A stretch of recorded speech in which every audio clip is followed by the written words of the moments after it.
Welcome back to Diabetic Foot Files, the podcast where we decode science, strategy, and survival of a limb salvage. Okay. So today's episode is one of the most important surgical and wound healing topics in wound care, how to know when your skin flap is dying.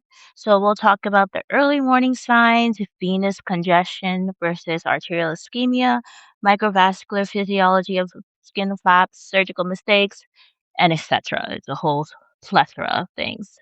So, what is a skin flap? A skin flap is not just skin. It's the skin subcutaneous tissue. Sometimes it includes the fascia, sometimes it includes muscle, and sometimes it includes perforator vessels. And that is transferred while maintaining or reconnecting a blood supply. So unlike a graft, a flap has its own vascularity. So that means it can survive over bone, it can cover tendon, it can fill dead space, it can deliver blood supply, and it can fight infections better. So, in diabetic foot reconstruction, a lot of flaps are used for post amputation closures, heel wounds, Charcot reconstruction, trauma coverage, necrotizing fasciitis deficits, osteomyelitis resections, exposed hardware, exposed tendon and bone, but flaps can live or die based on one thing, and that is perfusion. That's why we love us some vascular, but blood is everything, right? Blood flow is everything. That's the end all be all. But perfusion. So without oxygen, the cells collapse. So let's talk about the biology of a dying flap. So a skin flap that dies because tissue oxygen delivery becomes inadequate.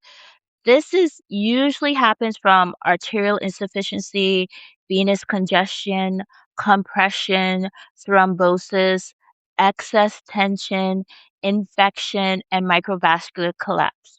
So the pathophysiology of a dying skin flap essentially is reduced blood flow or impaired outflow. Okay, so reduced blood inflow or impaired outflow, tissue hypoxia, cellular ATP depletion, failure of the sodium potassium pumps, cellular swelling, acidosis, endothelial endothelial injury, and capillary thrombosis and necrosis. And the flap literally begins suffocating. It's a lot of things. Now, something that's very critical when it comes to skin flap failure, right, is arterial insufficiency versus venous congestion. So this is very critical because the flat appearance tells you why it's failing. So, arterial insufficiency, this means that the blood cannot get into the flap, okay? Into is capitalized, if I could say it in a big way or have some type of effects with it. Yeah, get into. So, the flap becomes pale. So, if the flap becomes pale, if the flap becomes white, cool, if there's a slow capillary refill, if it becomes dry, painful initially and eventually numb. So this tissue looks starved. The arterioles, the arteries are failing to deliver oxygen. And the common causes of this will be PAD, vasospasms, tight sutures, actually even excess tension, arterial thrombosis, smoking, hypotension, and compression dressing. Like the dress is too tight, right? Now, venous congestion. Venous congestion means that the blood gets into the flap, right? The blood is getting into the flap, but it cannot leave the flap. So this is actually more common. Venous congestion is more common than the arterial insufficiency. So when it's venous congestion, that means the flap is becoming purple, blue, dark red, swollen, foggy, warm, rapid capillary refill, bleeds dark blood when pinpricked. So this is trapped deoxygenated blood, and the pressure actually rises inside this tissue, and eventually arterial inflow also collapses, and the flap essentially is drowning in its own blood. So the color changes of a dying flap. So this is where a lot of experienced wound care specialists become detectives. A healthy skin flap is pink, warm, soft, and has a cap refill of like 1 to 2 seconds. Early ischemia, the flap would look pale, there will be a delayed cap refill, and it'll start becoming cool. Like I said, venous congestion with a skin flap is quite a classic look. Purple, cyanotic, and edematous. It has a lot of edema, okay? And progressive necrosis is going to look black, dry, it might even start forming an eschar. And then infected necrosis is going to look gray, green, or malodorous. There's going to be a good amount of drainage and sloughing. So why are our diabetic patients at high risk for this? Because diabetes kind of creates a perfect storm for flap failure, unfortunately. But it's good to use everything that you can in your box and see, but a doctor won't put a flap on you unless you're a good candidate for it, okay? But it is still a high risk of a flap failure. So the microangiopathy. So we know in diabetes, a lot of the tiny vessels become diseased. The capillary basement membranes do thicken and the oxygen diffusion worsens. And this flap may look perfuse, but the cellular oxygen delivery is quite poor in it. Now, the neuropathy, which is one of our biggest, key factors when it comes to diabetes. If the patient continues to weight bear on this flap, and y'all know you're not supposed to, they do not feel the pressure, they do not feel the shear forces, they do not feel the tension or the compression, the fat can mechanically get destroyed. Now, the hyperglycemia. The high glucose impairs the leukocyte function, the collagen synthesis, the angiogenesis, the fibroblast activity, and healing can slow down dramatically for this flap. And then our peripheral arterial disease, the inflow is already compromised even before surgery even begins in a lot of diabetics. So a flap placed on a critically ischemic limb most likely may never have a chance to actually take. So that's a high risk. But you would get vascular clearance if it can happen or not. Usually they do vascular intervention before anything like that. Infection, bacteria increases inflammation, microthrombosis, enzymatic tissue destruction, so the biofilm can suffocate the flap environment. So, what are the most common reasons for flaps dying, skin flaps? One, too much tension. This is one of the biggest mistakes. So, sometimes the flap could be pulled too tightly during surgery, and that can cause capillary collapse, perfusion decre- decreases, and edges can become ischemic, and tension actually kills the flap. Next is hematomas. So blood can accumulate underneath the skin flap, and this creates a pressure, and then the pressure compresses the vessels, and then the flap actually loses circulation, and the hematoma basically is a compartment syndrome underneath a flap. The seroma. Seroma is a fluid accumulation that separates the flap from the wound bed. And so the nutrient exchange between the flap and the wound bed worsens and the dead space becomes infected. Next is the pressure. So a flap on the plantar foot, right, is quite vulnerable. So one bad transfer, one bad weight bearing can, or one even poorly fitting shoe, the flat can begin failing. And then smoking, y'all already know y'all not supposed to be smoking. Nicotine causes vasoconstriction. It says it on the boxes. Carbon monoxide reduces oxygen delivery. Microvascular thrombosis increases, and smoking can devastate a flap survival. But you already know you're not supposed to smoke. And then inadequate offloading. So if a flap moves excessively, like if the patient has neuropathy and they're just walking on it, or non-compliance as well, shear forces do occur. The sutures will pull out, okay? And then the microvascular tears will form and motion actually will kill it.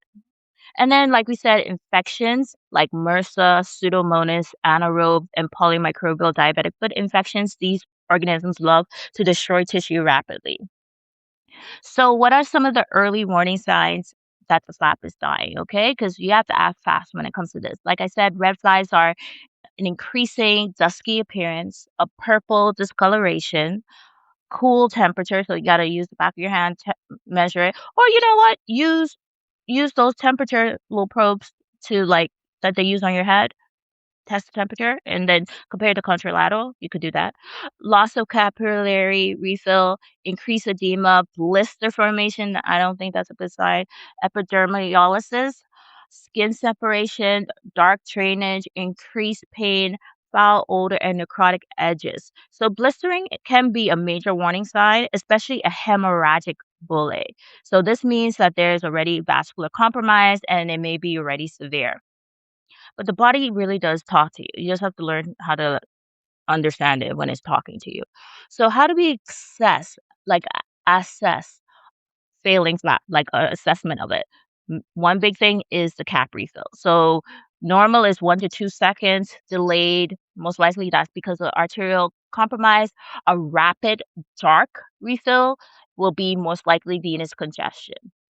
So they say do the pinprick test. I've never done this one, okay?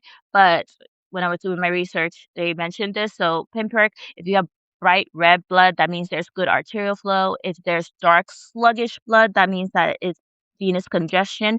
And if there's no bleeding, there's severe ischemia. Now, temperature. If the temperature is a nice warm flap, that means it's perfused. If it's a cool flap, that means this is a warning sign of arterial insufficiency. And then you can use your handy dandy Doppler to listen for arterial signs and venous flow if you like. And if there's absent signals, that's a little alarming. Not a little, actually alarming. So how do we save a dying flap, like the rescue phase of a dying flap? Step one, remove the pressure. Okay. So immediately if you need to loosen the dressing, if you have to remove the compression, if you have to eliminate external pressure, even one tight wrap can kill a flap.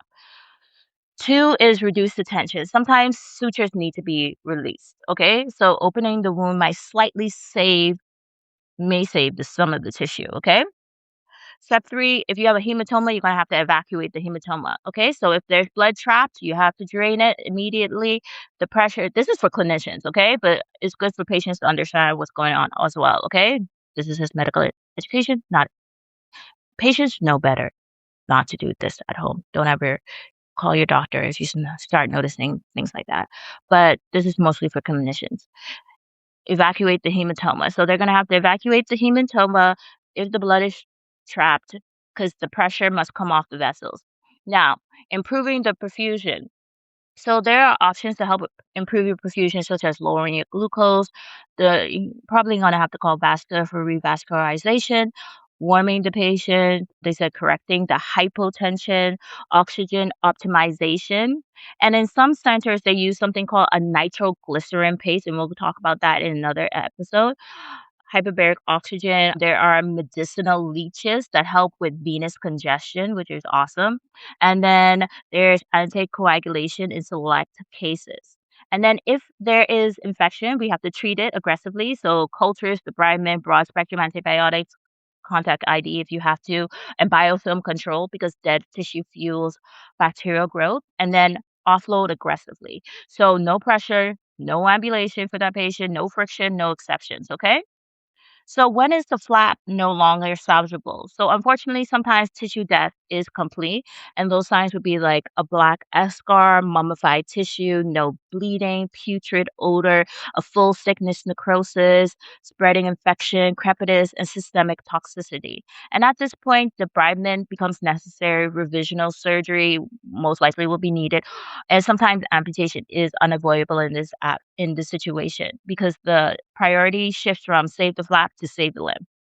So, what can we do to help prevent flap failure before surgery? Okay, so the best thing is prevention is cure, right? So, pre-operative optimization. Check your hemoglobin A1C. The hemoglobin A1C needs to be checked. Your nutrition, the albumin, the vascular supply, the infection burden, the smoking status of the patient, because poor optimization of a patient gives a high mortality risk for that flap. Vascular testing, we already know that, but you should never ignore perfusion. So consider ABI, toe pressure, TCPO2, arterial duplex, angiography. A flap without blood supply is surgical friction, okay? And then a golden rule is don't watch and wait too long, okay? With a potentially dying skin flap, the biggest mistake is assuming let's just look a little longer because, flap compromise can progress from reversible ischemia to irreversible necrosis quite quickly, especially in diabetic patients or patients who have peripheral arterial disease, smokers, infected wounds, or the venous congested flaps. Because a threatened flap is a surgical urgency, okay? Not a problem for tomorrow. So, sometimes patients are asking, how long should they wait? The answer depends, okay? It depends on the cause of it, the severity, the speed of progression, the type of flap, the vascular status, and whether the flap is improving or worsening. So in general, it's a matter of minutes to hours. So there is a salvageable window. So there is a limited period where tissue ischemia can help be some parts of the tissue ischemia can be reversible. So, but once there is prolonged hypoxia occurs, the endothelial damage worsens, the microthrombi forms, the capillary collapse, the necrosis becomes irreversible. That means that, you know, if you have a limited period of window, you can have early intervention that could possibly save the flap, but delayed intervention may only save part of it if it's delayed too long. But if waiting too long can also cost you your limb, unfortunately. So we already went through venous congestion, which is one of the fastest killers of a flap, like we said, because the blood enters, but the blood cannot exit, okay, and causes the pressure to rise. So, what is the practical timeline when it comes to a skin flap? So, minutes to hours. So, this is the time where it's potentially reversible when you see these changes that are not favorable. So, this is the best chance of salvage. So, this is where you're going to be releasing the tight sutures, removing compression, evacuating the hematoma, positioning changes, warming, and vascular reassessment. This can dramatically improve the survival. Now, period of 1 to 6 hours, this is kind of like a danger zone. Microvascular thrombosis can begin, tissue viability starts decreasing, and aggressive intervention becomes quite critical. 6 to 12 hours, salvage becomes quite harder, especially in our diabetic patients who have PAD infection or hyperglycemia. Some of the tissue might be already non-viable by 6 to 12 hours. And then 12 to 24 hours, this is a high risk area for irreversible necrosis. So, especially if the flap is worsening, congestion persists, the perfusion is absent. At this stage, most likely the patient will need debridement, revisional surgery, a partial flap loss, or amputation, unfortunately, because the longer it waits, more likely things like this will happen. But what should you never do? You should never ignore dusky discoloration. You should never assume bruising is normal without monitoring it. You should never leave a tight dressing on overnight. You should never wait until the morning if the flap is deteriorating already. You should never keep compressive dressings on a congested flap. No, please don't do that. And you should never allow pressure or ambulation on a threatened plantar flap. So often, how often should you check a high risk flap, skin flap? In the first 24 to 48 hours, this frequent monitoring of this flap is quite essential.